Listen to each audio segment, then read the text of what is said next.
Good evening, everyone. Welcome in and welcome back. It's good to see you. It's Tuesday, December 17th. I hope everyone's having a blessed day. Mods, I appreciate you for being in here. NJ's, hey Jude, good to see you. Cinderelli, I hope you had a great birthday last night. Jen Benners, hello. I owe you a phone call. Grandma, hello. All my mods, you are so wonderful. I know Miss Misty Fisher's been in here because she has gifted one Crime Time Buzz membership. So if you become a member of our family, please thank Misty Fisher. Misty, thank you so much. That's very thoughtful. Trishy818, thank you for being here to mod. All my family members that I see, thank you. Hi, Wardam Eagle. Thank you for being here to mod as well. Lots of mods in the house. I appreciate each and every one of you. We've had some updates from Atnight. Yesterday we already went through the nonsense about SF Investigates posts. We went through and I had the neighbor that I had talked to before our live, and we went through and we debunked that stuff. So crazy. No, it was not a boyfriend picking up a girlfriend. There's only boys who are grown, and the only teens in there still are boys. It is not an Uber. That's at the other end, as I showed you the maps yesterday, of Kellen Lane. That's a different cul-de-sac at the other end. It is not the trash truck. That's silly. The trash truck did not pull up and park there. The trash truck did pass by the neighbor's driveway who had the camera. The dark sedan at 3 a.m. never went past their driveway. The lights that SF Fisher we looked at, where he said the point, where you could see it, the whole scope skips completely where the car is, skips completely the backyards of Sebastian's, skips all of that and moves to over, so none of that is captured, but he's not shooting it. They're walking on the ground.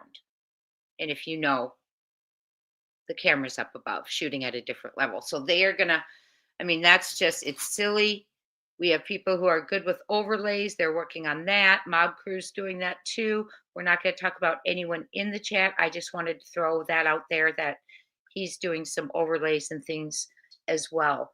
Welcome into my members, my visitors, my subscribers. I hope you all are blessed today. Hi, Robin, Carolyn Miller, Victoria Burgess, Lori626, Jabberjaws, Sebastian Rogers, Love. Hi, Too Many Shoes. If I don't get to say hello to each and every one of you personally, I want you to know that I do appreciate you each being here. Hello, Pixie Sticks.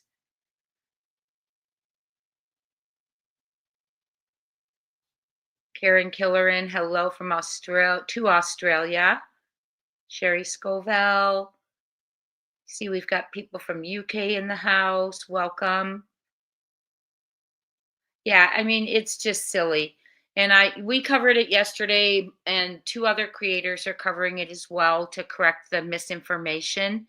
So I don't feel like I need to go over it again today. Um, it is going over. We did it yesterday on our channel. One thing I think that we need to talk about a little bit is where we're at, right? Where are we at? One thing I wanted to show you that was sent to me is look whose X account was suspended. Sheriff Craddock's. So I wonder if it's the snuggle struggle comment. I don't know what it was, but it said X suspends accounts that violate our rules. So not sure what happened there, but hi Prickly Pear, Queen CC, Peacemaker, love the name. You guys are so creative with your names. It's so hi MJ. So good to see all of you. Very hi Renee Marie. Guess what? Hi Starlito. Guess what? Hi Angel Mama. Angel Mama, I hope so. Oh, I something dawned on me today in one of the updates that I saw from Nick. and it was from yesterday, Nick the Hat, and it made me stop in my tracks after I really looked at it and really made me think. So, yes, I hope we're getting close, my dear. I really, really do. We are going to talk about, thank you so much, Shirley Scoville. Please do hit the thumbs up, everyone. That's awesome. We are going to talk about, remember, we were, hi, Show Poodles, Angel Mama. Remember when we were talking about, we went over the first several interviews, we listened to them, we went over them. We're going to kind of just go over where we're at right now, right? This is about Sebastian Rogers, Sebastian Wayne Drake Rogers. He was reported missing February 26th out of Hendersonville, Tennessee. We are 9 days away from it being 10 months. There has been no footage that we know of him, no sightings, no scent leading from his home to anywhere he allegedly left in the night in bare feet. We're going to talk about some of that stuff today. Hello, Roxy's World. We're going to talk about a lot of the facts that we've covered and get back to it, right? We need to keep looking. We need to keep talking about Sebastian. We are going to continue to talk about him. And I just think we need to figure out, where are we at right now? Okay? Where are we at right now? Robin, I agree with you. Whoever, and you know why I say that, you know where I stand, but I need to say that. This is for entertainment purposes only, not to be taken as fact. It is alleged. No one is being accused. We here in this community like to theorize, speculate, think outside of the box, hypothesize, use our opinions. They are not to be taken as fact from myself or my chat. We are here for entertainment purposes only and to raise awareness for Sebastian Wayne Drake Rogers. And I thank all of you for being here. I know a lot of us are live right now, so I appreciate you being here, choosing to be with me. Hello, More Candy. Hello, hello, hello. Lisa C., Mama Dukes, Jilly, Little Red Zero, thank you for being here to mod. Christine Alaska, hello, hello, Misty Moon. Good to see you all. Sky Maiden, Susan Kemp, hi, Bo, and Carmody. So, first thing we're going to do is we are going to go over the updates. As soon as we got off yesterday, Atnight put up an update. Okay, they are looking for assistance from the public, as well as they had their systems attempting to be cyber attacked again today. So we are going to talk about all that, and that's the first thing we're going to do. Welcome in, everyone. Hit that thumbs up. We're here for Sebastian Rogers, and we are going to get started. I appreciate you all being here. If I didn't say hello personally, I mean it. I like it. I want you here. I appreciate you here, and I'm sorry if I didn't get to you personally. Okay, doesn't mean anything. Rhonda Moses, hello. True Crime Addict. One thing, and if you received the membership from Miss Misty Fishers, please be sure to thank her.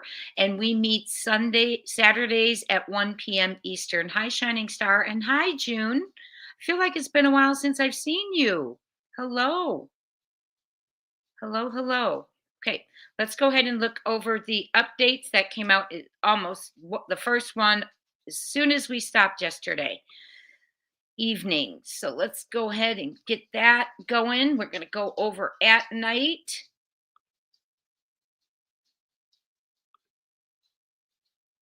See what they have for us today. Okay.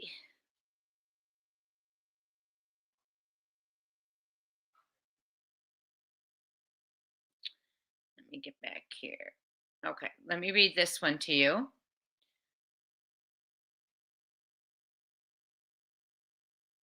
Scroll, scroll, scroll, right?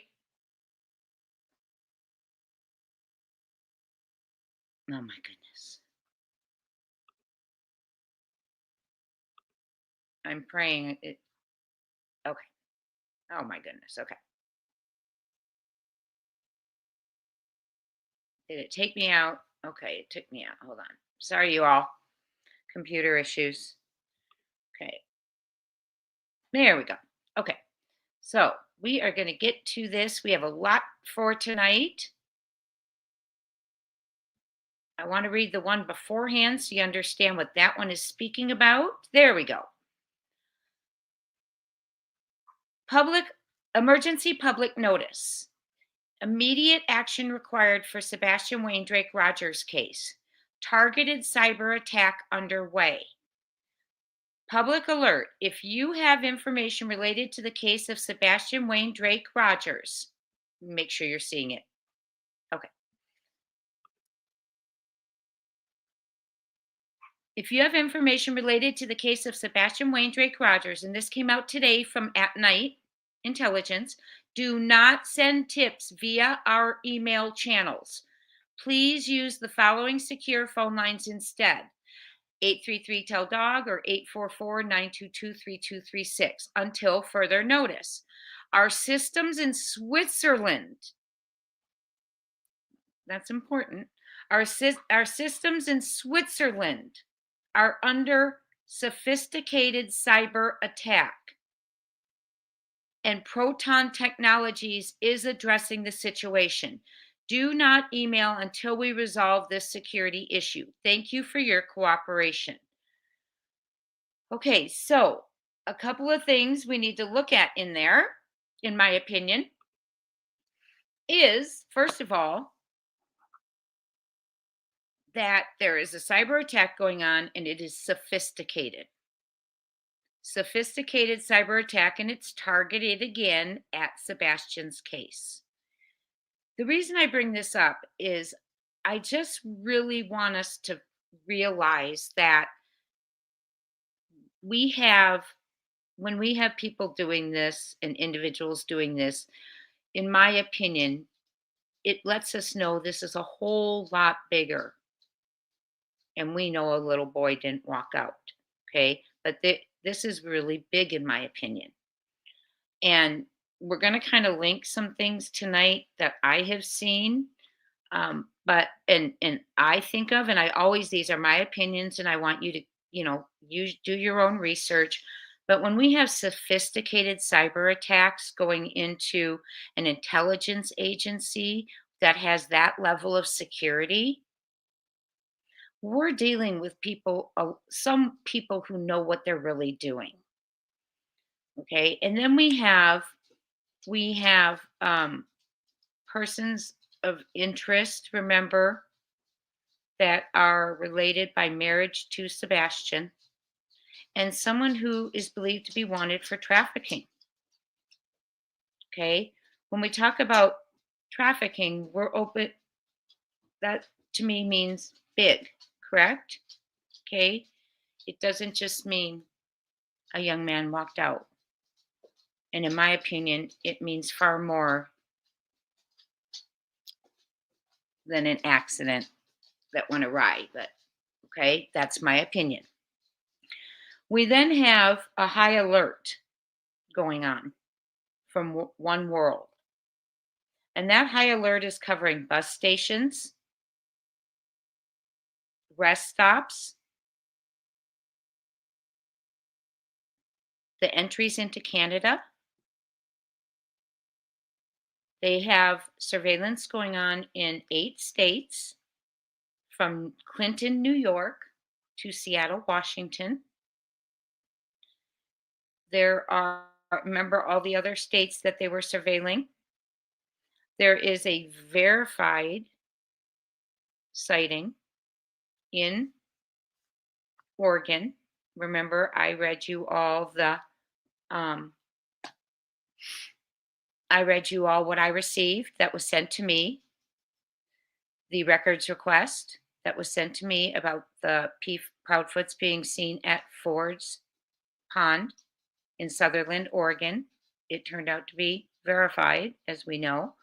2 people connected in Oregon to the case. So there's a lot of things that are concerning, and I think that it's although I haven't left the home yet, because I can't, because we have to talk about how, what happened in that home, how he got out of that home. I think it's so much bigger than just that home, in my opinion. Could I be wrong? Absolutely. Absolutely. I could be.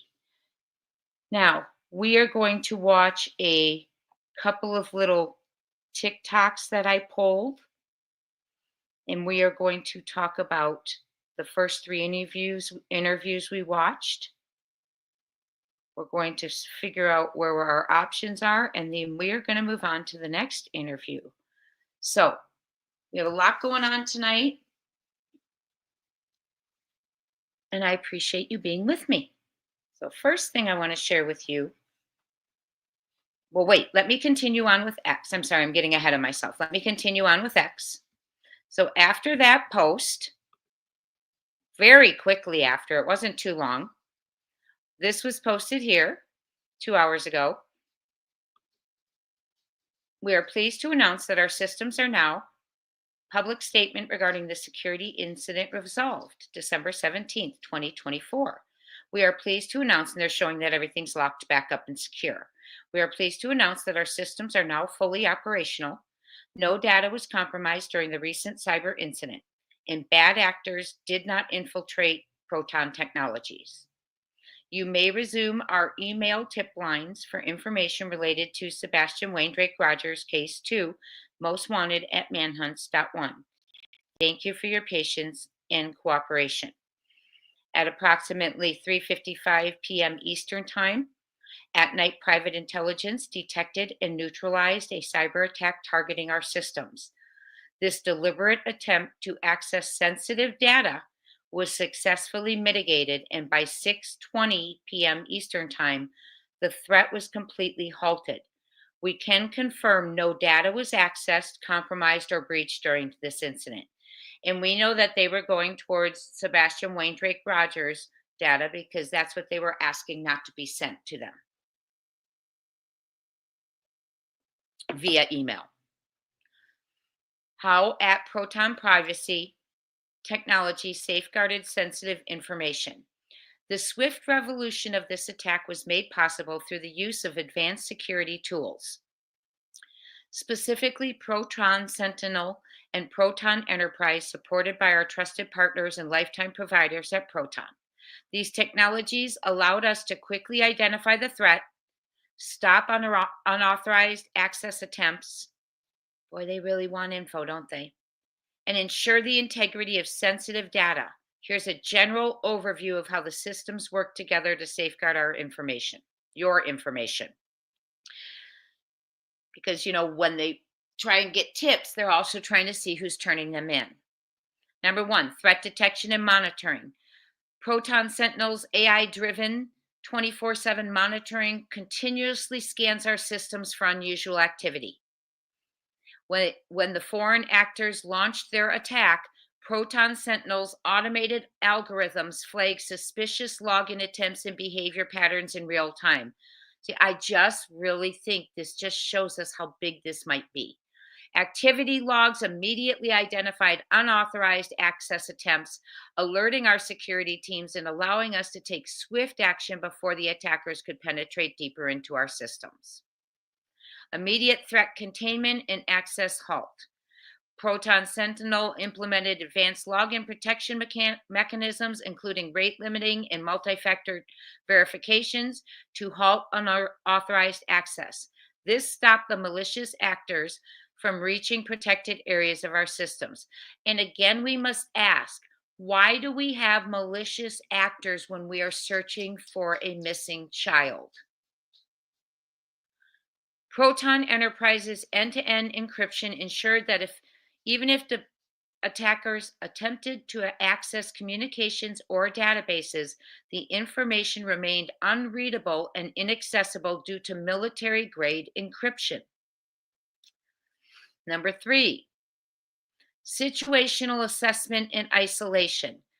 Our security team, working alongside Proton's expert teams, quickly isolated the affected systems to assess the extent of the intrusion. By analyzing Proton Sentinel's detailed activity logs, we identified, excuse me, the exact entry points, targeted areas, and behaviors of the foreign actors. This allowed us to contain the threat and ensure it was neutralized without further disruption. Resilience and recovery. Proton Enterprises systems ensured seamless recovery and continuity by protecting all communications and data repositories. The state of the art encryption and multi layered defenses allowed us to resume normal operations without loss or compromise of sensitive information. Protecting our tipsters and data. The successful mitigation of this cyber attack highlights the importance of robust security measures and our dedication to protecting sensitive data. For the well being of our tipsters, partners, and investigative information, Atnight remains vigilant against evolving cyber threats. We extend our gratitude to Proton Sentinel and Enterprise teams whose cutting edge technology and rapid response allowed us to detect the threat in real time, halt unauthorized access attempts immediately, assess and neutralize the attack before any data could be assessed. Atnight remains committed to safeguarding the trust you place in us. As cyber threats become increasingly sophisticated, we will continue to invest in advanced tools and partnerships that ensure the highest level of security for our systems. Okay? So there is a lot of people, for some reason, who want this information about Sebastian. Hi, Mrs. Information. And thank you, Susan Gardner. I appreciate you being here. And it's just really shocking that Pink Butterfly, hello, we're looking. Hi, Jenny Machete. Thank you for being here. All my mods, that they're trying to infiltrate a system and get information about the search for Sebastian. And I tell you, honestly, what is that? I mean, have you ever in your life experienced this before? Hi, Morgan Le Fay. Haven't seen you in a while. It's good to see you. So it's something that's really concerning to me to the level of what might be involved or whom might be involved. Okay. So after we hung up, and that's what I'm talking about when I say it's big. I just think it's bigger than what we think. Okay, we have two people, persons of interest, one of whom's believed to be wanted for trafficking. Okay, so those leads that they give us don't go away, right? We put them in the back of our pocket in our head, and we remember those. And we have to remember all those things that are leading to now that we've learned. Okay, and we are going to do so tonight. So I believe that what's happening is very sophisticated. Okay, now after we got off last night, and when I say sophisticated, my opinion is it is very premeditated, in my opinion, because nothing so far. There has been no sighting, no scent, no footage, no phone, nothing. So I believe if it's that great of a plan, it can't be last minute, in my opinion. Or something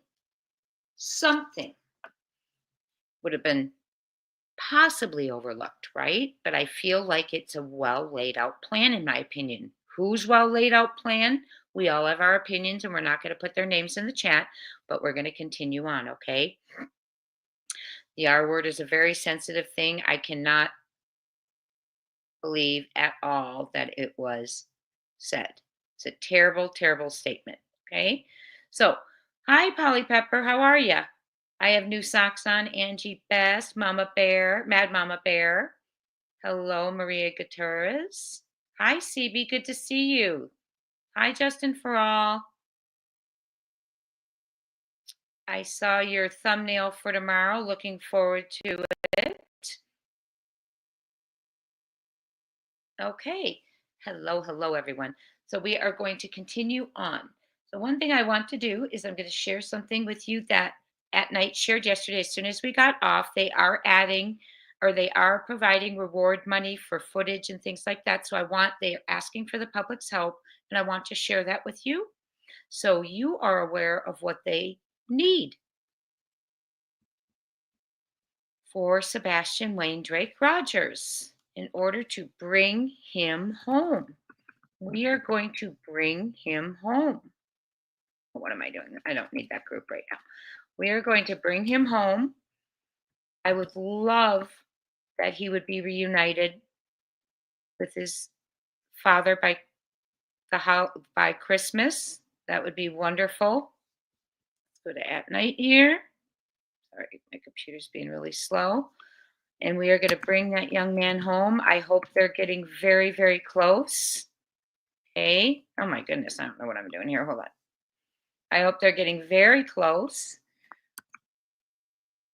There we go. Okay. So yesterday after we got off, they had right put out right after we got out that they had some information that they needed help with regarding Sebastian Wayne Drake Rogers. Okay. Now, this was put out also, and this was 2 hours ago. Sebastian, just 15 years old at the time of his disappearance, is believed to be alive, though no longer in Tennessee. His family and friends continue to wait for answers. Your willingness to help can make a critical difference in resolving this case. Our mission to find Sebastian and bring him home continues unabated. So they believe, friends, he is alive, but not in Tennessee, and they need help. Every voice, every tip, and every moment of your time is deeply appreciated. We thank you for your ongoing support and cooperation. We urge you to stay watchful, empowered by the knowledge that your contribution could illuminate the path to finding Sebastian. Together, we hold the power to make a difference. Your vigilance, courage, and compassion are the keys to reuniting him with those who love him. If you have any information about Sebastian Wayne Drake Rogers, excuse me, my throat,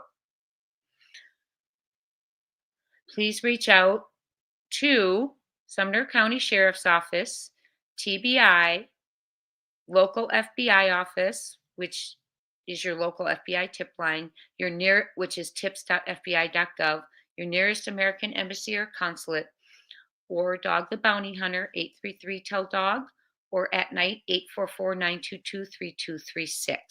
The reward is now $250,000. Okay, and there is another update from last night as to what they specifically are looking for and that they are offering money for, extra money for. Here it is. And this was posted yesterday. Let me take a sip of my water before we start reading. Welcome in, everyone. I appreciate you all being here. Let's see what we got here. Oh, hey, Jude, thank you so much. Peace and joy back to you. That's very thoughtful and considerate. Thank you. Oh, NJ's, thank you so much for the super sticker. So appreciate you. All of you, you're so thoughtful. And Miss Holly S., thank you for modding. Keep up the good work. Thank you. You as well. You're fabulous mods. And if you received Misty's gifted membership, please be sure to thank Misty. Okay, get one more sip of water and we'll read it.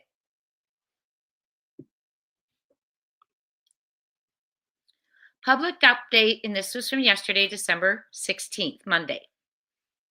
Public update on the search for Sebastian Wayne Drake Rogers. Now that the avenue we explored has been exhausted, they're talking about the Texas Roadhouse and Green Hoodie, we turn to the public for assistance once more. $500 to $1,500 offered. Hendersonville, Tennessee, December 16th, 2024. Dwayne Dog Chapman, known as Dog the Bounty Hunter, and the team at night, joined by private investigators in various states, are continuing their efforts to locate 16-year-old Sebastian Wayne Drake Rogers. Since the initial release of information and surveillance findings, the Sumner County Sheriff's Office has conducted interviews with the individual previously known as the Green Hoodie. After a thorough discussion with this person, law enforcement authorities have concluded that there is no evidence linking them to Sebastian's disappearance. Furthermore, intelligence analysts with Atnight independently verified that Green Hoodie poses no concern or relevance to the case, and that is in bold. We acknowledge and respect the findings reached by Sumner County Sheriff's Office. In bold, we are confident that someone somewhere holds crucial information that could lead to Sebastian's safe return. Our attention has shifted away from Texas Roadhouse, and we are seeking public assistance in new areas as outlined below. If you have any information, regardless of its brevity, you could be the key to locating Sebastian and reuniting him with his loved ones. We are particularly interested in information from the specific regions.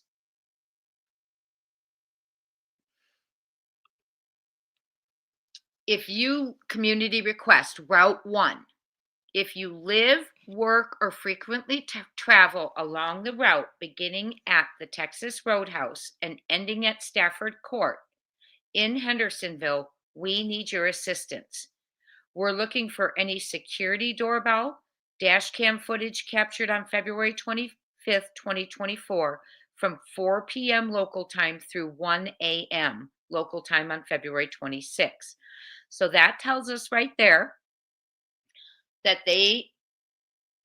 they're not just looking at the time Sebastian arrived at Texas Roadhouse, but prior to, and not from when he left, but hours after. The route from his home, from Texas Roadhouse to his home. They want that from 4 o'clock to 1 a.m. Why this matters. Number one, this route starts in a busy commercial area on Indian Lake Boulevard, known for its restaurants, shops, and steady flow of customers throughout the evening. Number two, from there, it leads onto Stop 30 Road, where the environment becomes more residential, featuring family homes, neighborhood streets, and areas where people may have been returning from work, hosting visitors, or wrapping up their daily routines. Number three, as you continue on TN 258 North, New Shackle Island Road, you pass through a well-traveled corridor that mixes established homes, side streets, occasional small businesses such as convenience stores, I believe the BP's in there, auto shops, or local services. Number four, turning onto Tennessee 174W, Long Hollow Pike, brings you closer to communities with larger lots and a quieter semi-suburban feel.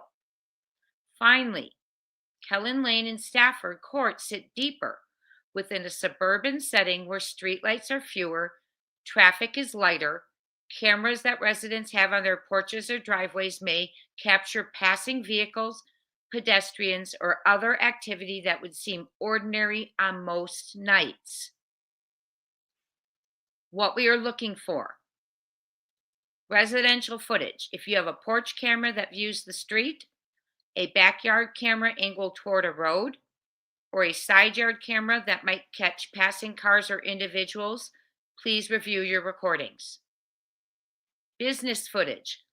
If you own or manage a business along these roads, whether it's a small retail shop, a service location, or a home-based operation, outdoor security cameras, parking lot surveillance systems, or even interior cameras facing windows could have picked up something useful. Wow. Dash cam footage. If you drove along any segment of this route during the listed hours, remember it's 4 p.m. on February 25th to 1 a.m. on February 26th, and this is 2024, your dash cam might hold crucial information. Even if it's just cars passing, headlights turning onto side streets, or someone walking along a sidewalk, it could help form a clearer timeline. So really they want any activity. Okay, so they're looking for any activity. So even if you see a car's headlights, they want to know that. What counts as useful? We're not only looking for overtly suspicious behavior, and this is in bold, a vehicle parked oddly where it normally isn't, a pedestrian walking at an unusual time, or a car turning onto a side road that rarely sees traffic can provide context. Even ordinary movements can become significant when pieced together with other data. We value your time and contributions. Depending on the relevance and clarity of the footage you provide, we're offering a $500 to $1,500. We're offering a reward of $500 to $1,500. We understand that combing through your recordings can be time consuming, but even a short clip could make a significant difference. If you have any footage, please call 833-TELL-DOG or 844-922-3236 or email Sebastian@manhunts.one. That's a new one. Sebastian@manhunts.one. Let's write that one down. So they are looking for footage from 4 p.m. to 1 a.m. Okay, and I'm going to look at your comments. Hello, hello, hello, everyone.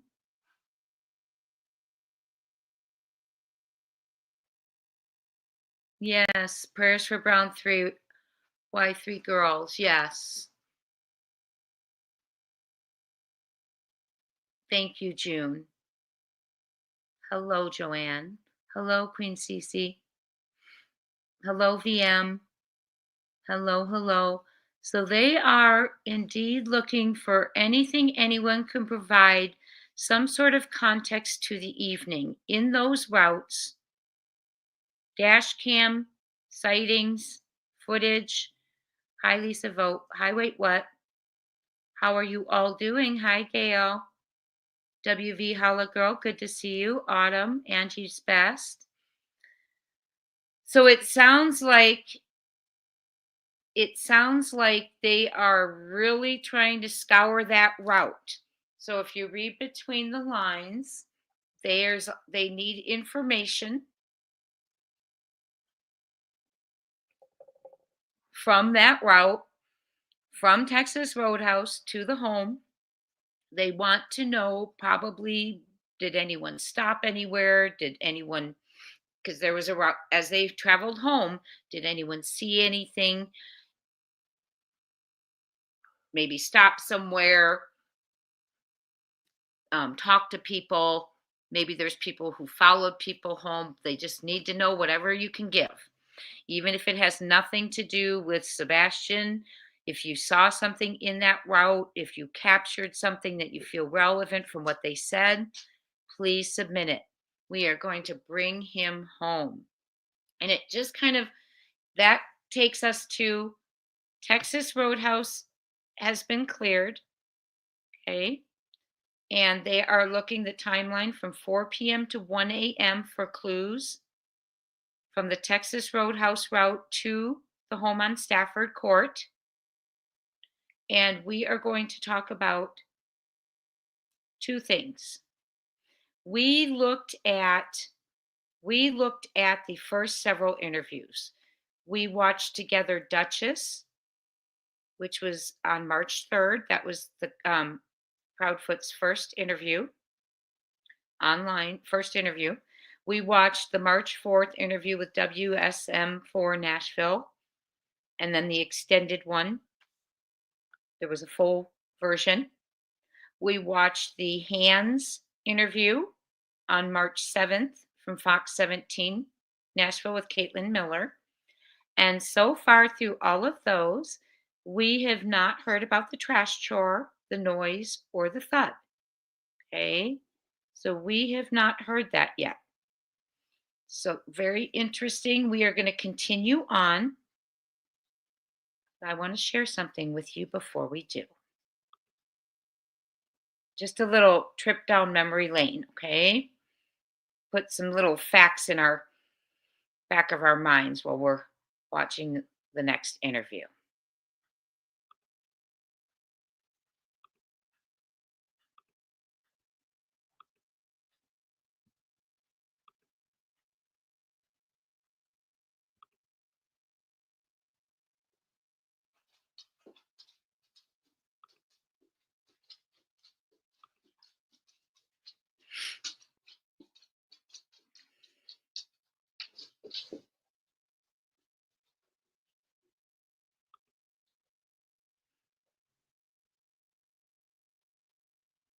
Okay. So we were told originally that Sebastian had walked out of the home in bare feet, no coat, in the middle of the night. Okay. And that was crystal clear. In one interview, we heard crystal clear. It was said that he walked out that front door and stepped on my porch, right? Crystal clear. So we are going to play, I'm going to play this for you. This is TikTok, and it is credit to Smiley's World. Love Smiley. Figure. Yeah, that's what I would think. And based on, something would have been visible because one of the lights is still visible. And based on, something would have been visible because one of the lights is still visible from that Ring camera from across the street. Yeah. That. Oops, I don't know why that. Hold on. Sorry, I don't know why it did that. And not only that, but if somebody had been by the front door, punched in the code, believe it or not, no, it's not super clear, but you would have seen a shadow or a figure. Yeah, that's what I would think. And based on, something would have been visible because one of the lights is still visible. And based on, something would have been visible because one of the lights is still visible from that Ring camera from across the street. Yeah. That. And not only that, but if somebody one more time, we're going to listen to it. Had credit to been Smiley by the front door, punched in the code, believe it or not, no, it's not super clear, but you would have seen a shadow or a figure.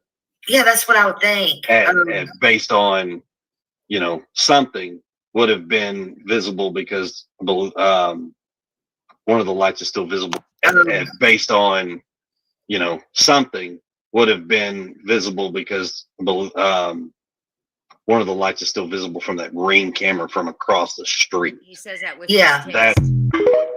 Okay. I'm going to close that one out. So that, my friends, is them, Mr. CP, debunking the fact that Sebastian could not have gone through the front door. Now, originally they had said he went through the front door barefoot without his coat, didn't take anything, and there were and would have locked it behind him because the house was locked when he went to bed and locked when they woke up. And he was gone, and that was a door that he knew the code to. That was the original narrative. And that he didn't go through the other coded man door of the garage because that would have made too much noise. And Chris Proudfoot, CP said, we would have heard it. So right here, what we just heard, he had to go through the front door was the narrative, but we're hearing now that he couldn't have gone through the front door because as soon as he pushed the buttons on the code pad, it would have illuminated and been caught on the neighbor's Ring camera. So we now have a child that was told was walked out by a mother and a stepfather, and we have a narrative debunking that from the stepfather, saying that's not possible. It would have illuminated and you would see a shadow or something. Okay. So let's keep going. Another little reminder. So how did he get out? Right? He couldn't go out the other man door because they would have heard him that he has a code to. He doesn't have keys to any of the other doors, allegedly. And the house was locked up. And now we're hearing he didn't. Originally, he walked through that door, stepped on my porch, making it crystal clear. Now he can't go through the door because it would have illuminated and he would have been picked up on the Ring cam. Now, if he can't go through the doors, there's no other door to go through. Remember, CP said he couldn't have crawled through a window because there's shrubbery there. He's in bare feet. We would have heard him scream. Okay. He doesn't have keys to the other doors that he could have locked back up. And the house was locked back up. So our only option, in my opinion, and I want you to form your own theories, your own thoughts, my own opinion at that point is he was driven out or carried out. I can't see another option there. Which means we're still home.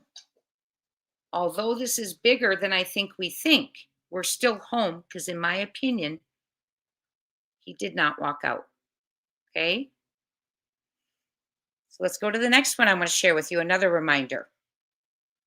Remember the narrative of that night. Hi, Sandy. Oh, darn it. Sandy, I apologize again.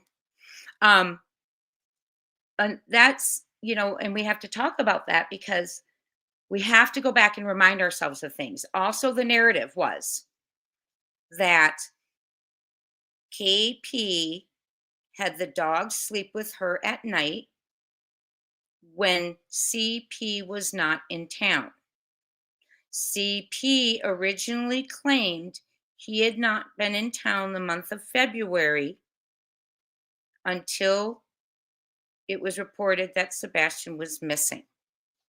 Okay, now we have been informed that he attended a teacher meeting at the school in February regarding Sebastian. And part of me wonders why he was there. That, why not just have it be Seth and KP? Because now when you look back at all the CPS records allegedly, that are there, why would you even invite him there? Why would you want him there? I wouldn't. I wouldn't want him to know anything going on at the school because it would give him, in my opinion, something else to belittle him for. But anyway, so and also allegedly he was in the Texas Roadhouse, which I had told you guys a while ago. So that puts him there in February. Okay. So that was not an accurate statement that he had been not home in February, allegedly. Okay. And then we hear the wheeze and we would have heard him and all of that. Now, another thing we heard was, and another thing that I want to bring to your attention. CP said, I'm not allowed to release the days and times that I came home. And I've said this to you many times. Why? Why, when you have an alleged runaway child, were you asked not to tell your dates that you were home? It makes no sense, right? Makes no sense. No one else was asked to not say anything. So I think in our opinions, we've allegedly figured out possibly that he was not supposed to be there. Okay, allegedly in our opinions. Okay, that I can't imagine, or he didn't want people to know he was there that weekend. I don't know, but he was not honest, in my opinion, because when you have a runaway, they don't tell everyone, don't tell anyone your whereabouts this month, this past month. That's weird. That's weird. Okay. They didn't go walking up to Seth and say, now, month of February, keep it quiet, Seth. Right? It's just weird. So I want to give you a little memory. They also said he wasn't there and that when he's not home, the dogs sleep with KP. When he is home, the dogs sleep in the pen. One moment. Just a little reminder for us, because I had been wondering and looking for this. So appreciate that it was out.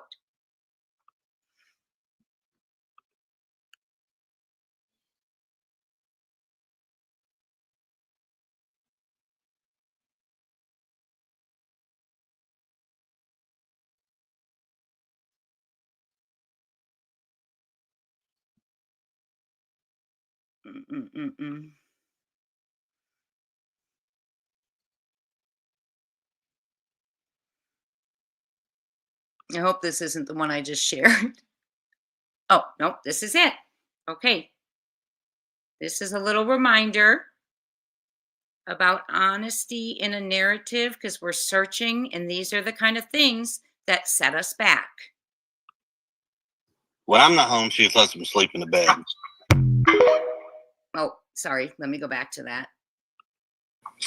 Now, you told me that night that, now, Chris, you were at work. You were out of town at work, Yes, so ma'am. you were not even home.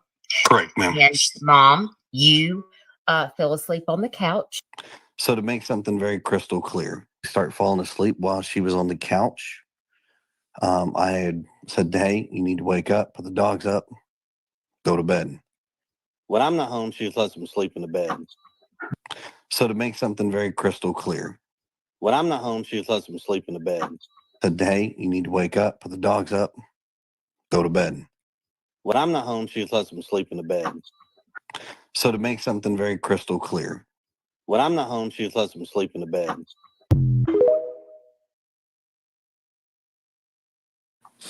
Now, you told me that night that, now, Chris, you were at work. You were out of town at work, Yes, ma'am. so you were not even home. Correct, ma'am. And Mom, you fell asleep on Credit the to couch. Smiley's World. So to make something very crystal clear, start falling asleep while she was on the couch. I had said, hey, you need to wake up, put the dogs up, go to bed. When I'm not home, she just lets them sleep in the bed. So to make something very crystal clear, when I'm not home, she just lets them sleep in the bed. Said, hey, you need to wake up, put the dogs up, go to bed. When I'm not home, she just lets them sleep in the bed. So to make something. So does that mean he was home? I take that as woke her up, told her to put the dogs up, and then when I'm not home, they sleep with her in bed.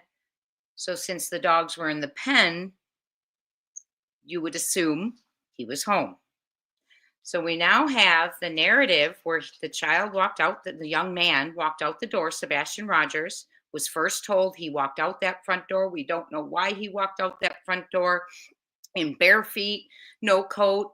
We don't know why. We've been racking our brains. And then in an interview, CP says it's crystal clear. CP says he couldn't have gone out there and pushed the neighbor's dash cam. And in my opinion, I think that was something no one thought of. I'm just saying my opinion. Okay. They didn't think of that. But so that says he couldn't have walked out the front door.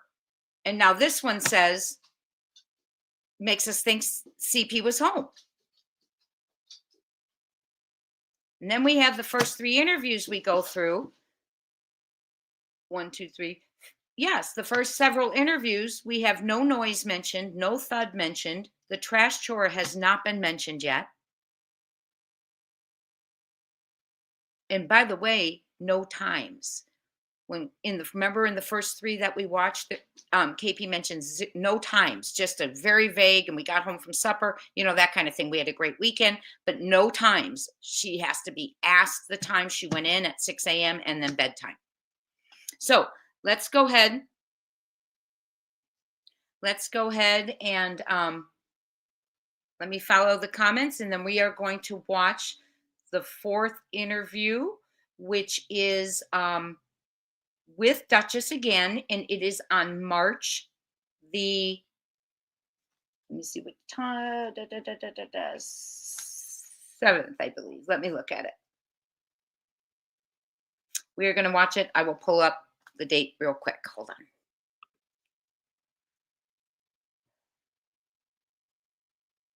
March 17th. So this is going to be March 17th. Those of you who are taking notes, hi, Blessed Wife and Mom. Welcome in. Woman's Warrior, thank you so much for being here. Blue Eyes and Dumplings. Hi, Reality Wins. Hey, CB, it's so good to see you. It's been a while, sweetie. Hi, Charlene McPike, Star Lambert. June, you're such a doll. June just gifted a family membership. We meet Saturdays at 1 p.m. Eastern Time. Please thank June. June, thank you for being so thoughtful. Please thank June if you become a member of our family. Hi, Psychic Amelia. Hi, Carrie Starr. I was just saying something to someone else too. Okay, Carrie Starr wants to know, let me read it. Carrie, sorry, it went too fast away from me. If the trash was extra heavy, how did Sebastian take it out? I can't get mine out when it's over half full. Hubby or grown son takes it out. That's a great question. I wonder if when Seth was watching that, if it looked like the person was struggling with it or if it was an easy task. That's a great question. I'm going to write that down. Thank you, Psychic Amelia. That's a great question. Let's see what else we got here. Hi, Pretty Hate Machine. You know, we don't have many, you're right. And it's funny that you say that because tonight I was going to start laying out all of law enforcement's interviews. But I think what we're going to do is we're going to get through these and then we're going to go to law enforcement's. Or I can bring in some of law enforcement's tomorrow. I can do it either way. I'll look at it. But yes, we don't have many though. We don't have many, but I would like to watch the one from the other night. And then I would like to watch the one from April 2nd and then go back to the beginning. So they're important. In the beginning, I'm telling you, they did a stellar job with the search. Remember, we had our whole study session where we talked about Sumner County came in. They did a stellar job with the search. They truly did. Eric Craddock was out there with Wiedner. Is that how I say his name? Emergency Management, EMA. And they were giving interviews while they were searching. They were keeping us informed. They were talking about Sebastian. And remember in our study session, we pinpointed. Then it became messy at a certain point. And we're trying to identify where that became messy. And we have that slideshow where we were talking about, well, did it become messy? We thought perhaps when they pulled back after they did their first interviews, suddenly law enforcement pulls back the same day the local interview is out. And then there's a landfill search. But then we even went back even further on when the Amber Alert was sounded, because it went from an endangered child runaway to an Amber Alert, which in Tennessee they sounded for, obviously, abduction. So that to me is when things started to go, they started to wonder what was going on. And it progressed from there. Okay. But then they got silent and I don't understand what happened. And maybe we're not supposed to understand what happened. I would absolutely 100% love it if they were working an investigation and just were telling us absolutely nothing. And I would apologize with all my heart and soul when Sebastian came home, if that's what we found out, right? And I'm beginning to really think that might be it, okay? Because when Craddock came out the other day, let's watch that real quick. Let's watch Craddock real quick. I'm gonna switch gears real quick and watch Craddock. Last interview from the other night.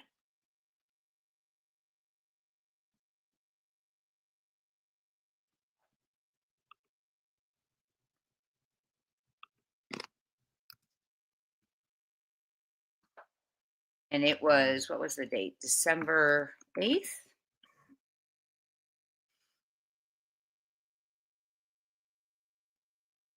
Let me try and find that interview. Because I do want to watch that. Where was it?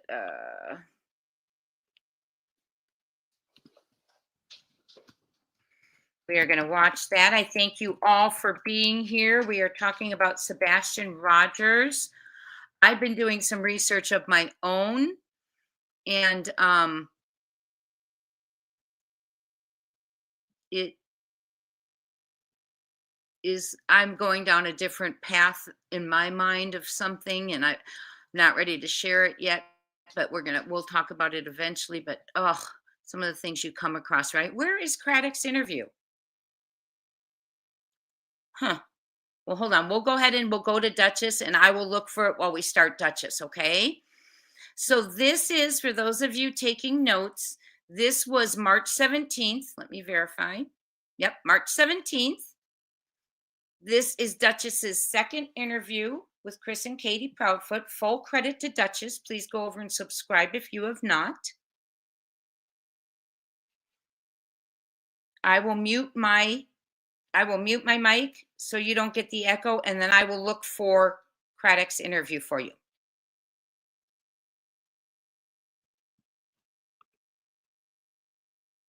Pay attention to see if you hear about the trash chore or any times or the thud or the noise.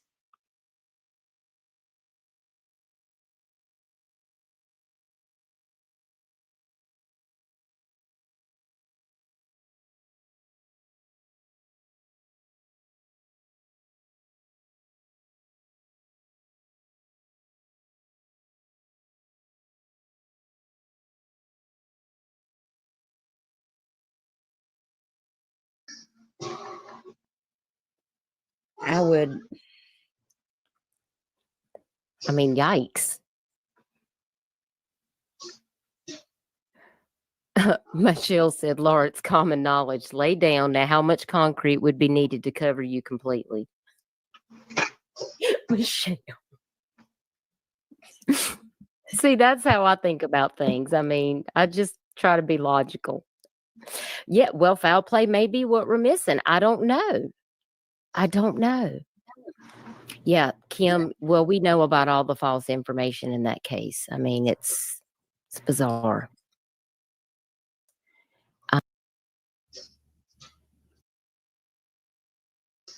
Now, give me just a second. Hello. Hello. How are you? Oh, I'm here. Every day's a struggle, but we make it. I know. Well, I do appreciate you taking the time to join me tonight so that we could just talk about your stepson, Sebastian, missing and everything that's transpired since our last conversation where you and Katie joined me to talk to me about Sebastian's disappearance. It seems like it's been a rough week. It's been a rough 21 days and counting. I know it has. And I just appreciate you taking the time to join us to maybe answer some questions. And I know there's some things that you wanted to clear the air about. And I appreciate you taking the time to just come over here and do that. You're welcome.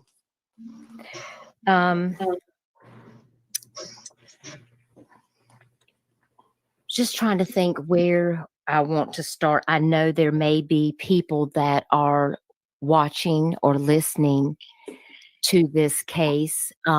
Everyone in the chat, if you would please, if you do have questions, the panel, Crystal, Arctic, and I have some questions and things that we are going to, we're just going to ask Chris. We've seen some people asking questions, we want to ask our own questions. We want to just make sure that things that were asked from the very beginning, to make sure that we've covered all of those things. And this may be answering the question that you have. And once we have went through some of those questions, we will take some questions from the chat. And I just ask that if your question has already been answered by Chris in the live stream, that we may skip over your question, because I don't want to have to make him continue to re-answer the same question, over and over. So we're going to start out with some questions from the panel, and then we will hop over to the chat, and we'll have Chris to see if he'll answer some questions from you guys. So we appreciate everyone for your patience, and we just ask that you show respect, and just, kindness goes a long way, and we appreciate that. Let me get over here. I'd made myself a couple of notes. So, I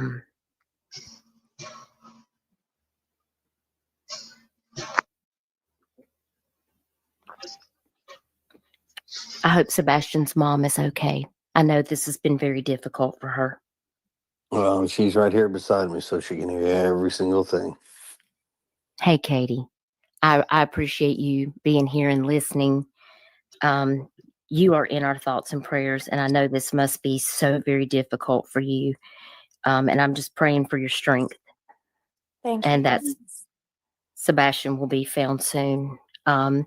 We had lots of people donate tonight. So many wonderful, amazing people in this chat. We're going to be able to keep the billboards up until after next Monday. So, we've got a whole nother week that we're going to be able to run the billboards, which is amazing. Well, thank you to everybody that has contributed and been a part of this from the start to current.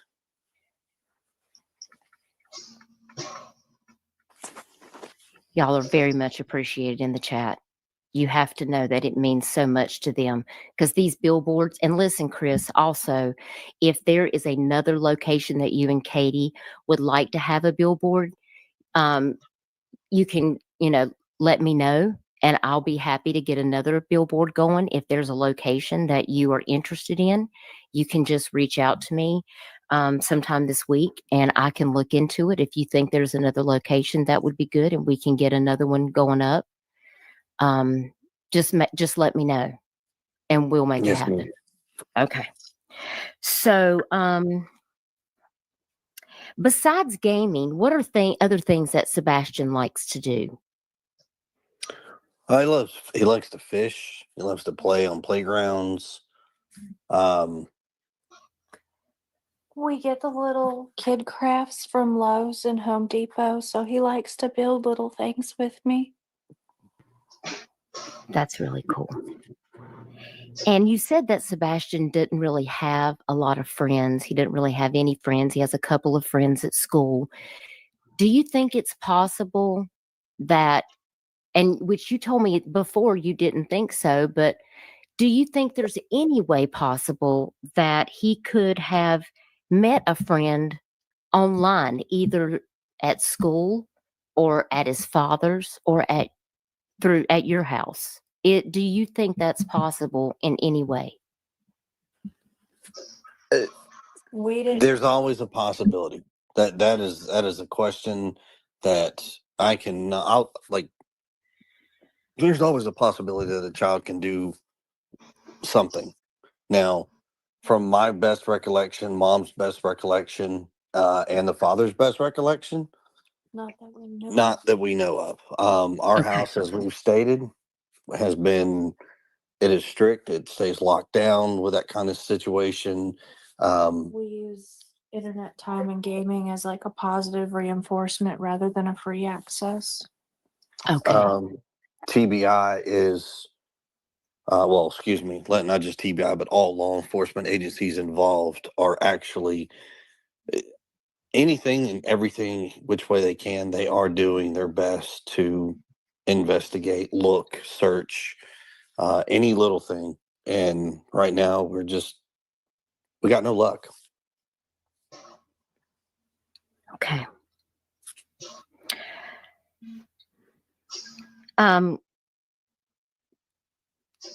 Katie, can you walk us through, for anyone that's new to this case that may be just finding out about Sebastian being missing, can you walk us through what happened Brown-eyed girl, hello. on Sunday, like before Sebastian, went missing? Can you walk everybody through that and what led up to you finding out that Sebastian was missing?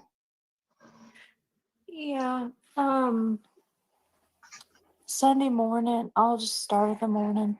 Sunday morning, we got up and I made a fun breakfast for us, spaghetti pancakes. Google it, y'all. We FaceTime family while we were eating so he could brag, because that's something he likes to do. Don't forget to get your Google it, y'all shirts. I have them. We were laughing and joking on FaceTime and having a good time with that. After breakfast, we got a call to go pick up our niece. Okay. Google it, y'all. We FaceTime family while we were eating so he could brag because that's something he likes to do. And we were laughing and joking on FaceTime and having a good time with that.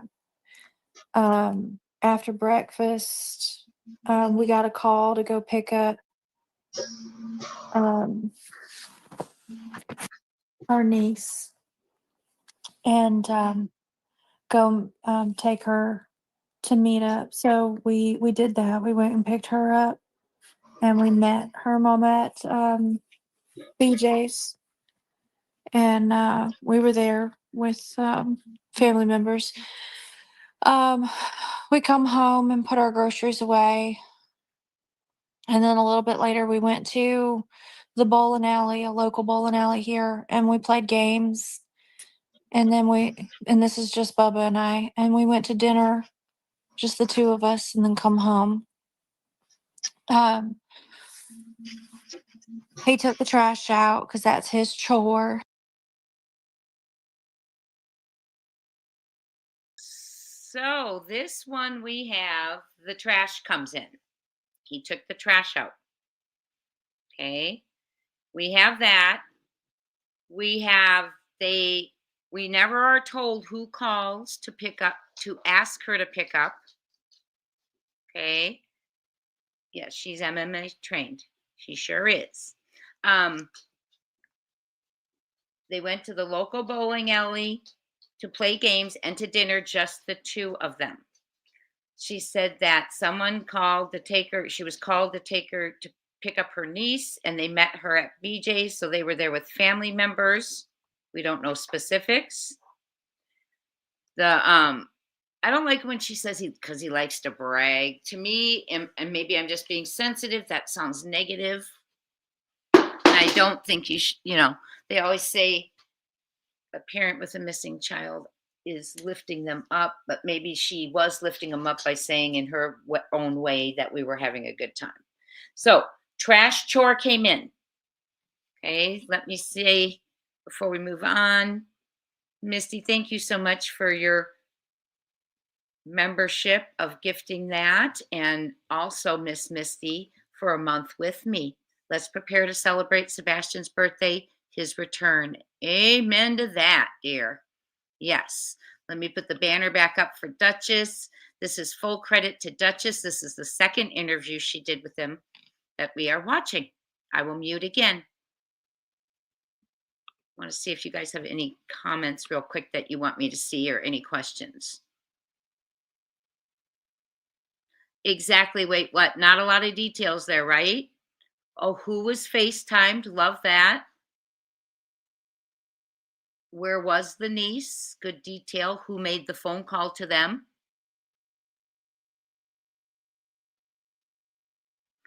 Yes, the trash chore has been a commonality through most interviews. Feels important and like a way to explain DNA or scent on the trash can, in my opinion. Oh, Mrs. Information. I hadn't thought about that part, the DNA on the trash can or scent. Interesting. But this is the first time yet so far that they have introduced the trash chore. So let's continue. I'm going to mute. What happened to the niece? I don't know. I don't know when maybe at BJ, since they met her mama, they all separated. I don't know if they all went to the grocery store together. Let's see, good one, family. If the trash video is nothing, why don't the drivers of the trash truck come out and state official times? Good question. Just me, hello. The only details are alibis. And I only know of one that has a verified alibi. Unfortunately, KP's alibi is alone in the house. I don't like the hesitation about the niece either, Joan. That's always bothered me. Something's weird there.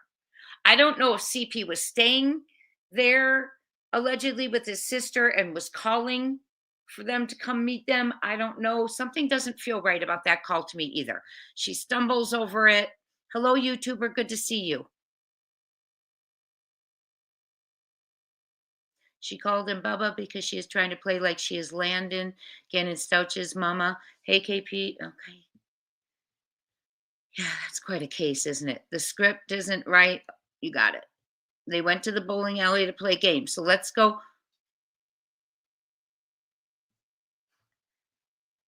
What about KP's friend that was in town? Is that why she made a fun breakfast? We still need the date of when her friend came and left, Ebony. If you have that, will you email me, crimetimebuzz@gmail.com? Yes, it's hard when we can't get, no, garbage trucks do not drive through backyards.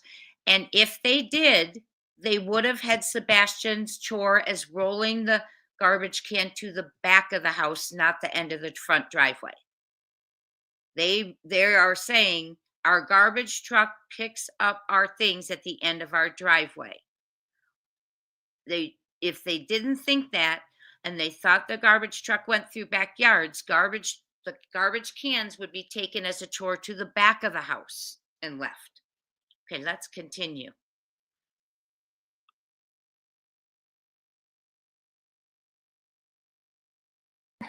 And he come in and he was playing in his room until bedtime.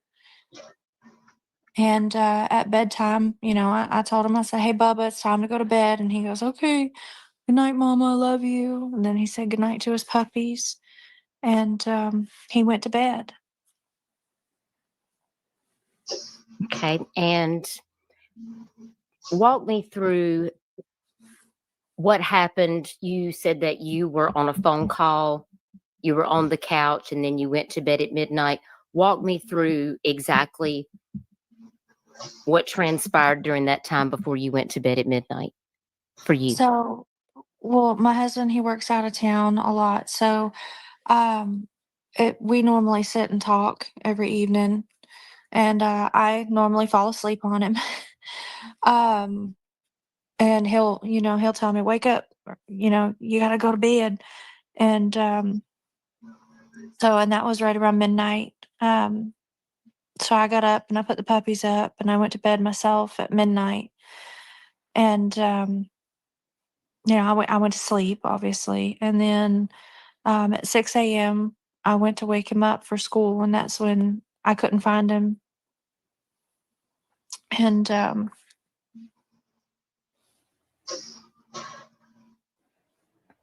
sorry. It's okay. It's okay. Take your time. Take your time. Tell me, did Sebastian take any type of medication before he went to bed, or that would make him sleepy? Or if he did take medication, it was just in the morning, or did he take medication at night before he went to bed? He did take medication nightly Okay. and daily. Okay. Just for HIPAA reasons, we will not disclose I what the understand. medication is.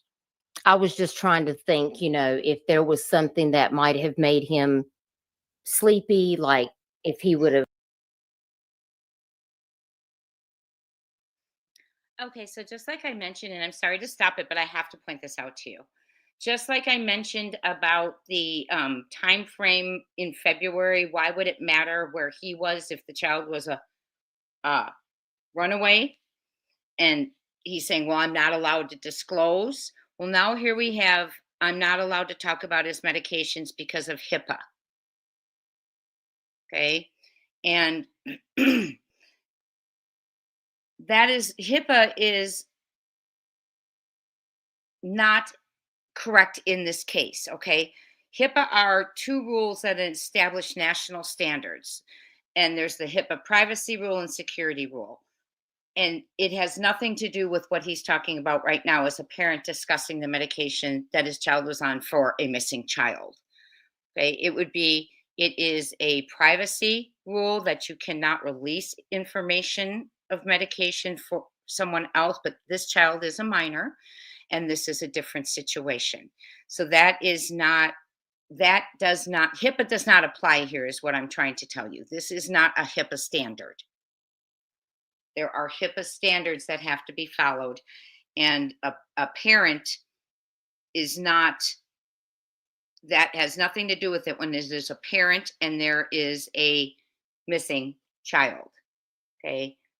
So I just want to point that out for you. That's just another smoke screen, along with we're not allowed to discuss the Brinks fan. Well, and Nancy Grace said, well, did you ask them? No. Well, then why don't you want to discuss it? No, you're not supposed to, because he didn't want to. And in my opinion, there's something with the Brinks fan. We now found out there was something with his time frame. And I think there's something about the medication, because he says that. But that's just my opinion. Let me think what you all think.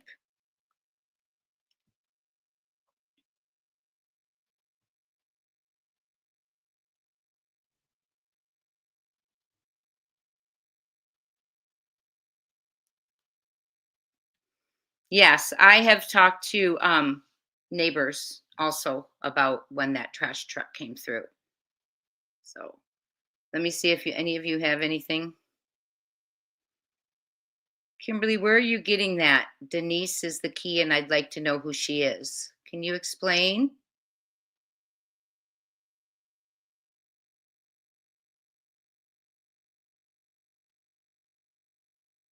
Yes, I asked specifically that from a resident in the neighborhood. The trash men get out of their truck, they roll the garbage can to the back of their truck, the arm picks it up, and they roll it back to the driveway. So they would know if it was heavier than normal. You know, YouTuber, I would like to know if the 3-hour call was genuine too. And I would like to know locations. But what I would also like to know is, does it follow the law of normal?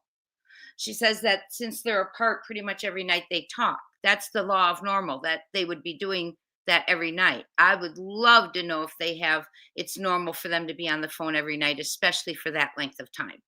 Because remember, when you don't do normal, they said they need nothing for evidence. You don't need witnesses to prove that something isn't normal. You prove normal behavior. So, and I don't understand Jenny Machete, why she mocks his voice like that when he says, "Good night, mama. I love you. Good night, puppies." I don't know why she does that. I'm not sure why she's imitating him like that. So, Little Red Zero, thank you so much for your month of loyalty. Jay, 30 days feels like all our lives. Yes, it does. It feels like a lot longer, doesn't it? Okay, we are going to keep going with this.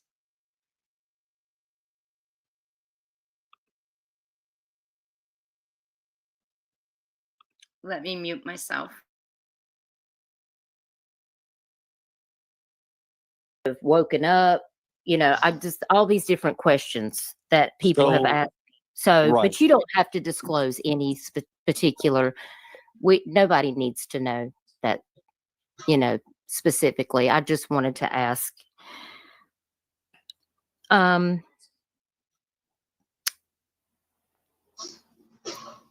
Do you feel any particular way? Do you have any thoughts about Sebastian's disappearance? Do you feel that he may have walked off? I've seen a lot of people in chat saying that he went out the window versus he went out the door. How did the door get locked? That you found the door locked. Can you walk me through exactly what that looks like and what you found? Was the door locked? What do you think may have occurred for him walking off versus Well, I'll tell you that he's this. with someone?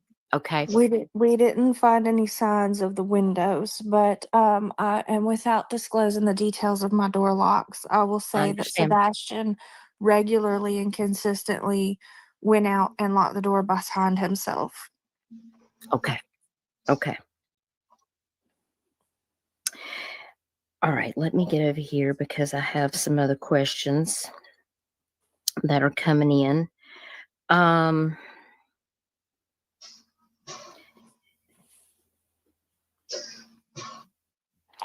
I will say this much. Let them ask questions. I mean, we're not hiding anything. I've heard so much negativity that I refuse to answer questions. Let them fly. I mean, I'll Okay. be respectful on my responses. I would hope they would be respectful in their questions, but please let them fly. We're good with it. Okay, I'm just going to, Crystal, Arctic, do you have a question that you want to ask before I take a few questions from the chat? I do. Okay, go ahead. We know that Sebastian was high functioning, had high functioning autism. What would you say was strengths and weaknesses that he had?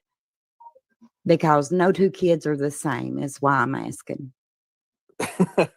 That is you are nowhere far from the truth on that, because that is so correct. Sebastian is extremely high functioning. His weakness, he does not have a sense of personal space. They've always been working with him about like a 3-foot rule, because he likes to be right up in your face. Hey, whoa. He deals with some social and emotional dysregulation issues. Mhm. Simply put, his emotions or responses don't always appropriately match the situation. And socially he can be somewhat awkward interacting with others because he doesn't always match, like, I don't know how to say it right. Like, someone will want to talk about one conversation, but if that's not the subject he's fixating on, he will just railroad over that and go right back to what he's thinking. But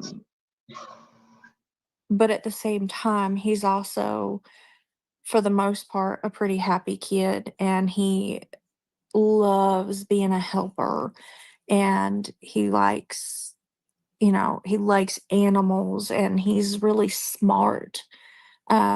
He can play in a game of chess, and he's beat grown men in chess. He actually likes reading occasionally, but only if it's what he wants to read. So like Minecraft books, he loves to read those. Okay,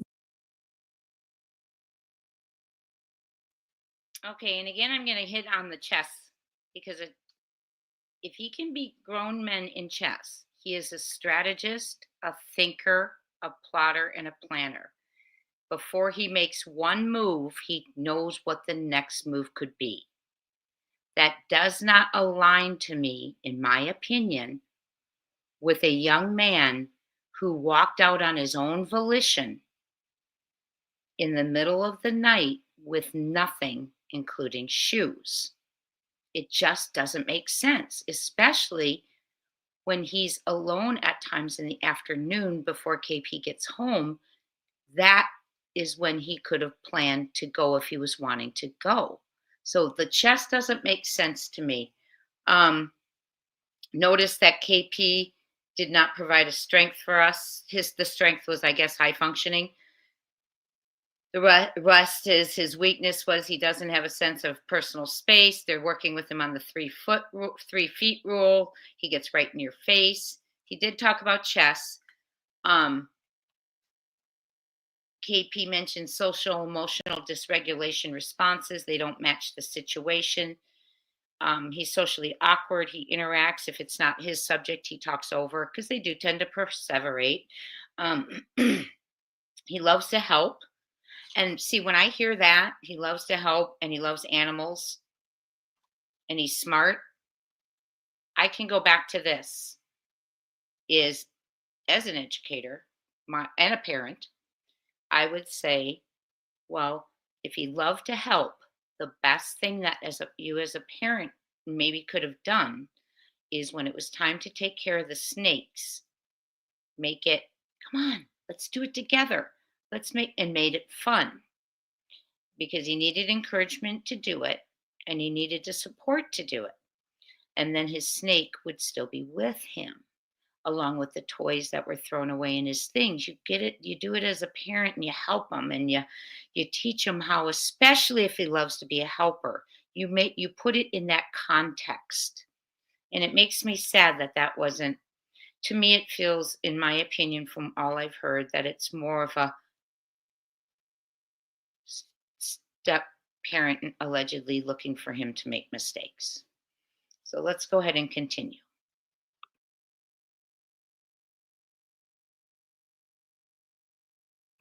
Thank you for being here. For those of you who are just coming in, we are watching the March 17th interview. This is our fourth or fifth interview that we are going through of the Proudfoots. Just getting back to the initial information, this is the first interview where the trash chore was brought up. We're going to go ahead and continue.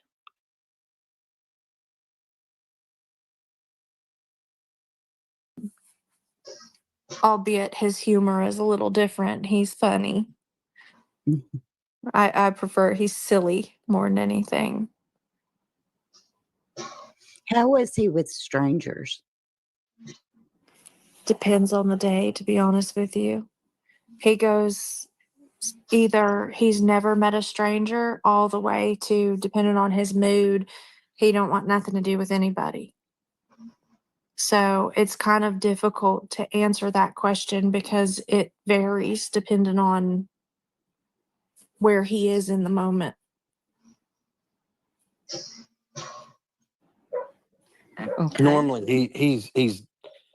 There's times he's not afraid to talk to people. There's times he is afraid to talk to people. Adults, maybe not so much, but children, he has no problem approaching children and talking. For the most part. For the most part, like I said, it just depends on what mood and what day of the week you catch him. Okay. Artie, do you have a question you'd like to ask? I just wanted to know if maybe thinking back on it, is there anything you can think of that seemed off or out of the ordinary prior to him going missing that during the night before you noticed he was missing? I honestly didn't notice anything that was like, oh my God, that's weird, you know? I mean, we had a really good day. You know, he wasn't in trouble at all. We went to bed on a good note. And I don't know if maybe he just wasn't saying something. But nothing, and I've gone over this so many times, I'm ill, but I didn't see or notice anything that was like red flag, you know? Okay. He didn't have any meltdowns or anything like that that seemed off. No, he was actually really well behaved that day. He was even keel for the most part all day. Can I ask the question? Sure. Was that unusual for him to No, be well behaved all day? not necessarily. And Sebastian goes through phases. he's got streaks where he's great, and then it's like Goes through remission. like he'll screw up and he'll get in trouble, and then he'll be good again, and he'll screw up. I mean, he's like a typical kid, in a sense, but he just has autism, and I mean it's hit or miss. But like he'll be doing really, really great for a few weeks, and then all of a sudden it's like he'll flip a switch. Sorry, and and then we're working on going to the bathroom, and we're working on manners, and we're working on attitude, and then Right there is an indicator, in my opinion, that I want to talk about. If you are, thank you so much, Jen Benners, for your membership for a month. Love Buzz and the wonderful members, truly unmatched. Thank you, Jen Benners. So, what I wanted to, where was I getting at? Right there.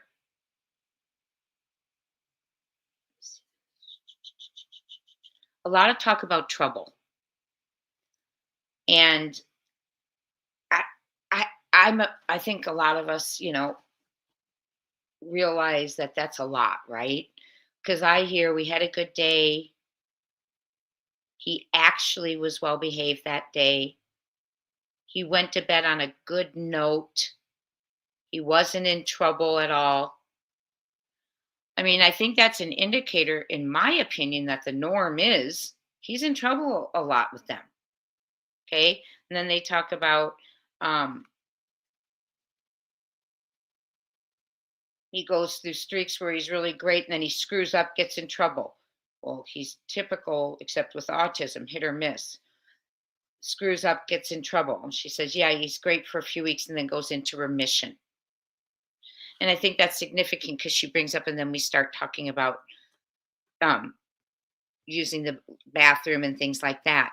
That's a sign that stress is going on.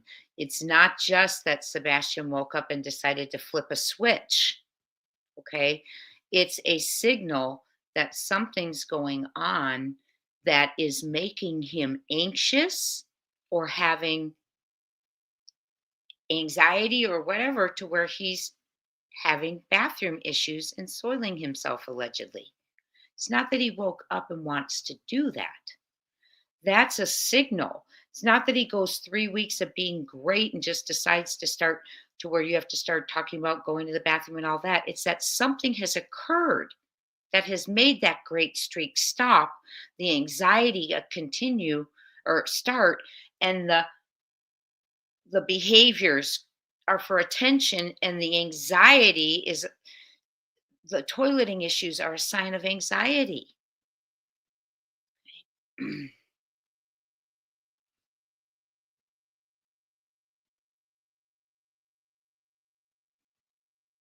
Opinionated, I hadn't thought about that.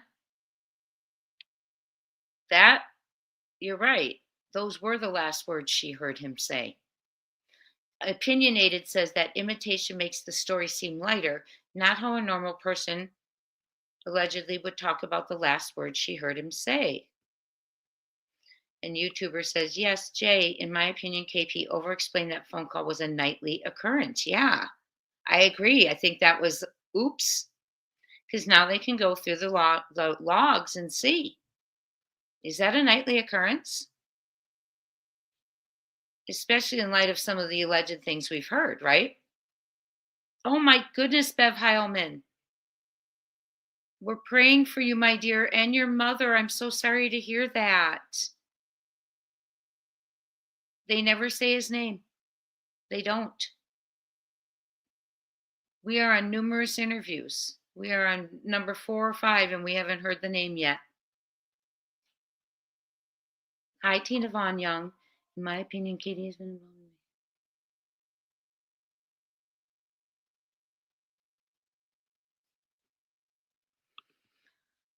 Tina Von Young says, in my opinion, Katie has been involved in making fun of her own son. Listening to how she tries to mock Sebastian, her storytelling is very telling on how she treated her son, in my opinion.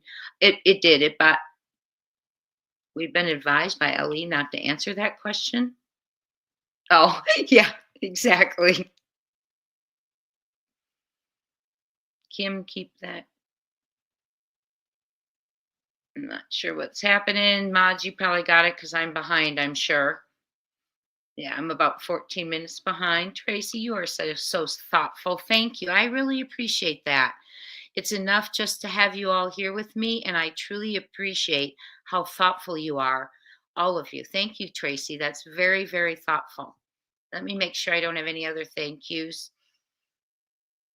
I got Little Reds, got Jen Benners. Tracy, thank you so much. Miss Misty Fisher. Oh my goodness, darling. You stop. You are so sweet. When a mama of a missing child's repeating the very last words their child said to them before disappearing without crying, losing her ish, in my opinion, that mama's guilty. These aren't emotions of innocent mamas. Sebastian Army. Thank you, Misty. Thank you for that, and also for that amazing comment. You're a doll. You know that. And I agree. Missy and I have cried many times together over this case. So thank you so much for that. Let's see what else we got before, because I don't want to get so far behind. Thank you all so much. That was a laugh of relief that it wasn't a question about him disappearing. Yeah. Hi, Dreamin' of Blue Skies. Hi, Brown Eyed Girl, Kim. Oh, I'm glad to hear her heart wasn't damaged too bad. Thank you, Bev, for letting us know. Yes, exactly.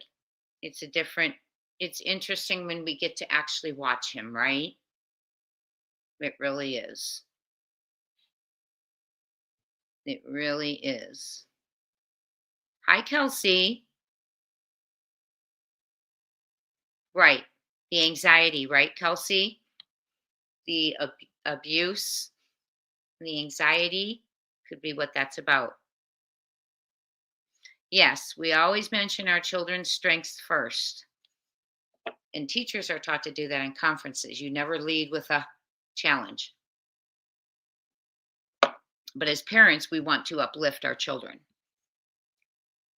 Okay, I'm going to keep going. Hi, Canadian Cookie. Diane Highland. If I haven't said hello to all of you. I appreciate you being here. We are going to continue. We are watching the second interview that Duchess did with the Proudfoots. It's on March 17th. We have been going through the interviews. We took a little break, but we're back to it. She said he loved to read. Oh, she say he loves to read or love to read? Interesting. Did anyone catch that? Was that past tense? Oh, Caroline Miller, that breaks my heart. Yes, please use nice language in the chat.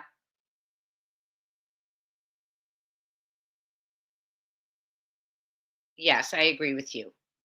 I told y'all our kids can do anything. Hi, MCAS. No one reads books they don't like. Hi, Ringy Dingy. Hi, Joan Kelly, Cindy Lou, Angel Mama, Peak, Nicey Marie. It's always good to see you. Okay, we're going to continue. Mute myself.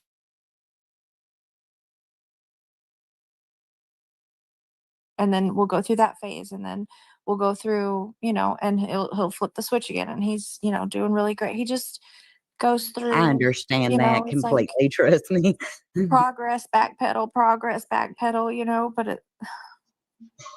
Now, when I saw on social media, some people were talking about Seth had spoken on, I guess it was, maybe it was the Pascal show that he recently spoke on. And he was talking about how at the end of the school year, Sebastian was supposed to come and live with him.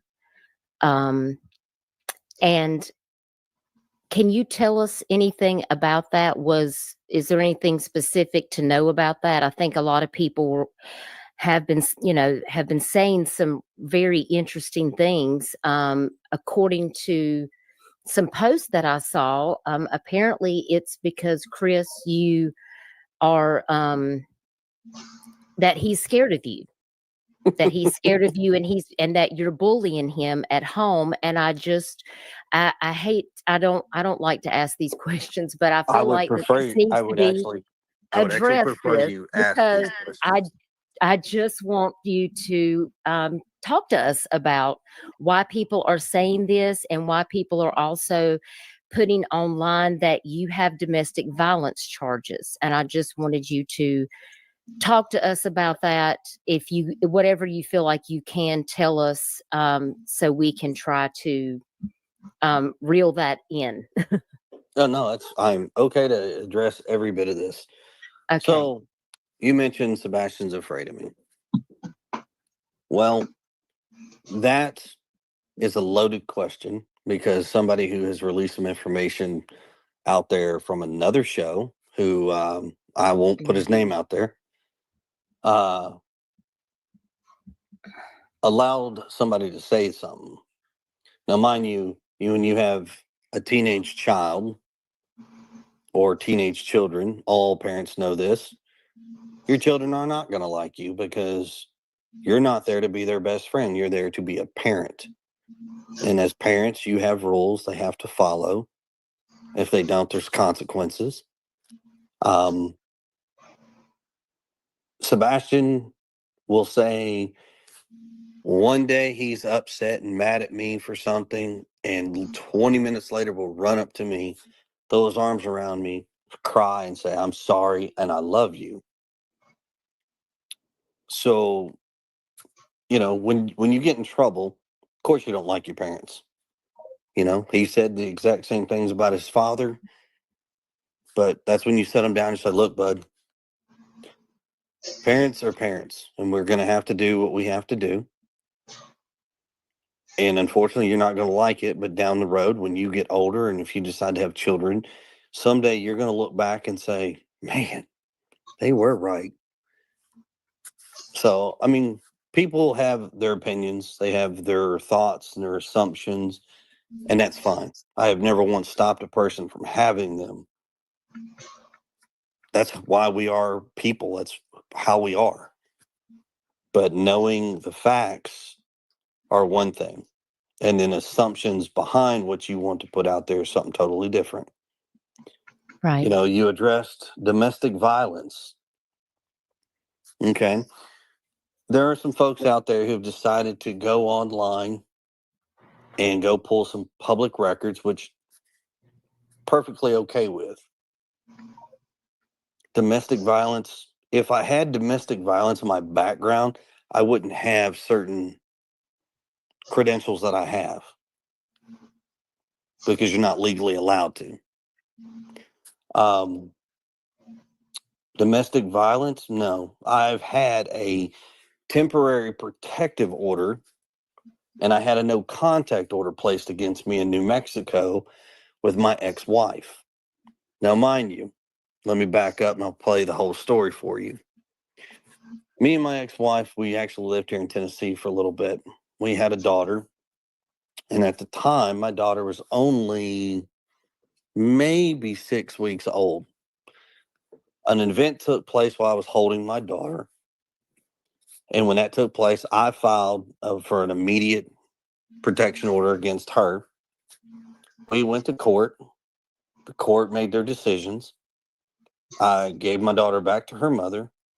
And when she received her, she jumped in a truck and flew right back to New Mexico. Got to New Mexico within 2 days of being there. She turned around and filed the exact same thing against me in New Mexico. So everything that people are reading, it's on a court document. But what you don't read is the all the things that are happening in the court. You're not reading the transcript. So unfortunately, you don't know the full story. But Right. if people want to ask, I'm okay to tell you.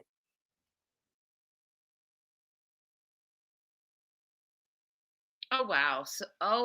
So far the question was, we would like to know if Sebastian was going to go live with you at the end of the year. Do you have specifics about that?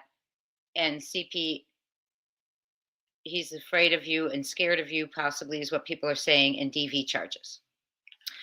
So what he says is he laughs, and that he laughs at that.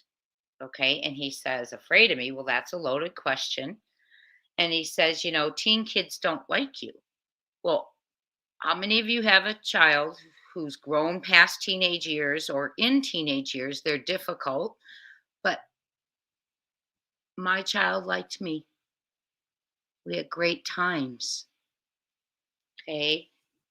Your child's teenage years shouldn't be that you know what I'm saying? Yes, they can be difficult, but he's got the wrong attitude there. It's not that your kids aren't supposed to like you.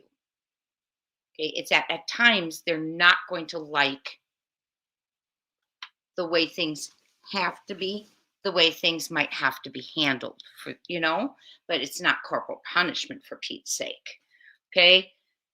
I'm disturbed. It's important we were listening to that tonight because of what we now know. Okay. He said, we as parents, we have to do what we have to do.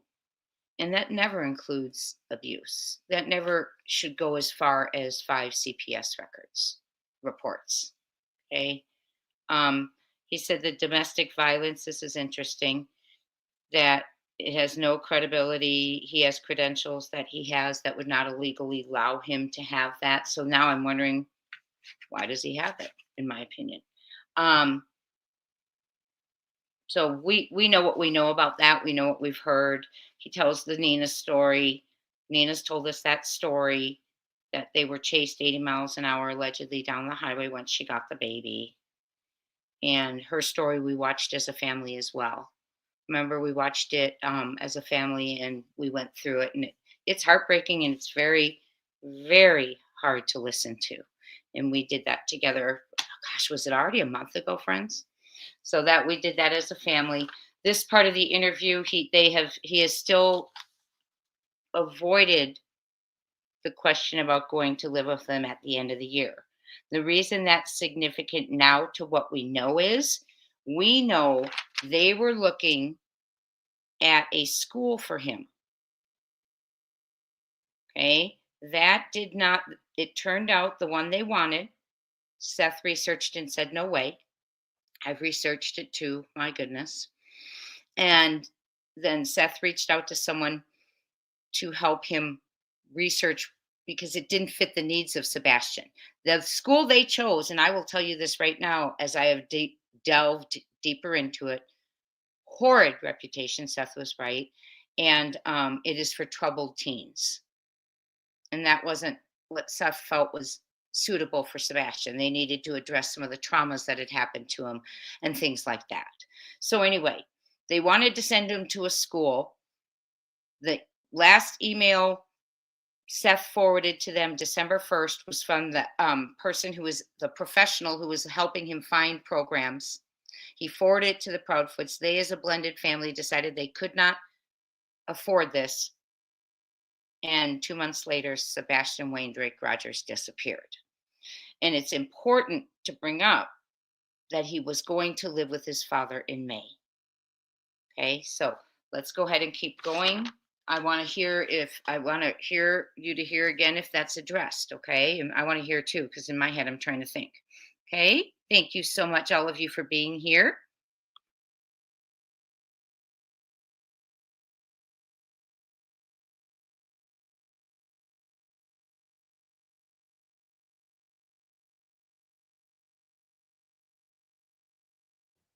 You know, yes, I still have a current custody case going on in New Mexico that actually has absolutely zero bearing on this case with Sebastian. I do ask people to refrain from bringing that up because it has no bearing. And all you're going to do is put assumptions, and you're going to allow people to have their speculations and bring out more false information. And what people don't understand is every time somebody puts something out there, or they call into the law enforcement agency and says, the stepfather did it, you need to check the stepfather. Well, now you've just pulled a body away from the investigation because they are mandated to deal with that. Right. And I have told everybody from the very beginning, the TBI put a news link out, and in there it does state that all three parents have extremely been cooperative and constantly are continuously working with law enforcement. And there's absolutely nothing to show that we are responsible, foul play, any of that nature. People have asked about interrogations and polygraphs. All this stuff has been done. All of it has Yeah, I been think done. that was one of the questions that I had up next was, have you both taken a polygraph test? The results are passed. Chris, can I ask something? Because I know that Yes, ma'am. people's going to ask it afterwards. The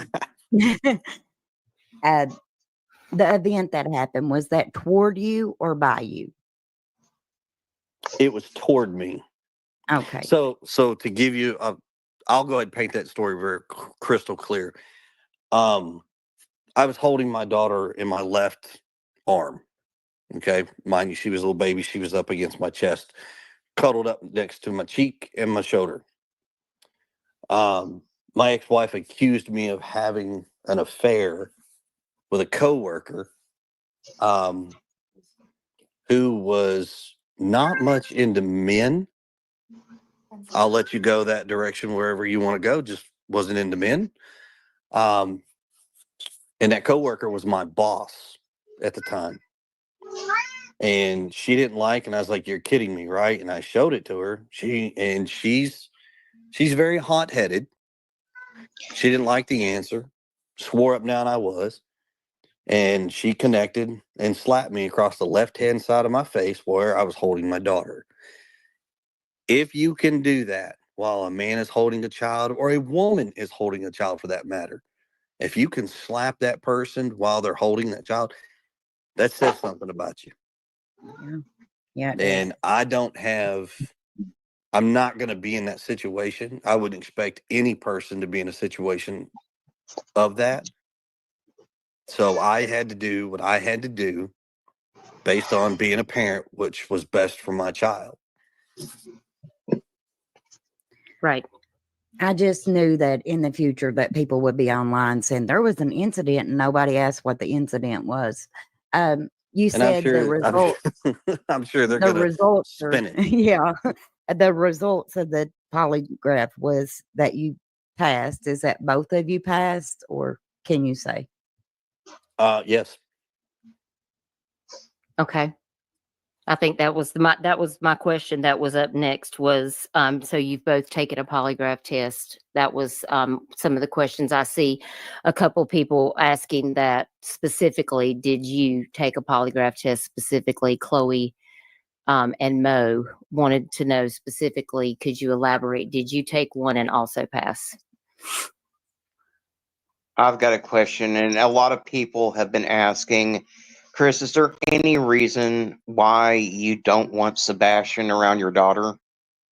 So I'm going to make this real crystal clear for everybody. There's some things that can be spoke of, and there's some things that will not be spoke of. And personal issues inside my family are strictly that. They have no bearing on this investigation. The cops are well aware of everything involving specifics. And that's quite honestly, I know this is going to sound snarky and rude, but it's really nobody's business as to that because it has no bearing on this case. Understood. Okay. And for the record, I will say this. All three parents have an agreement, and we all understand this. That can be said. Got it. Okay. And someone wanted to ask, Angela said, I would like for Chris to clarify what he meant when he said he hasn't seen Sebastian since early February.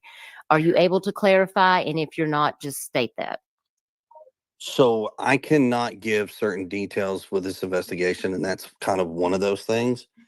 Okay. I wished I could eventually down the road. I'm sure that will allow to come out. Okay. But as it stands right now, the answer that I've given is early February was the last time that I saw Sebastian. And no, I was not home when all of this took place. I actually got back to Nashville. And I believe it was later in the afternoon. But I was on the phone with the police for the majority of that day until I physically got here.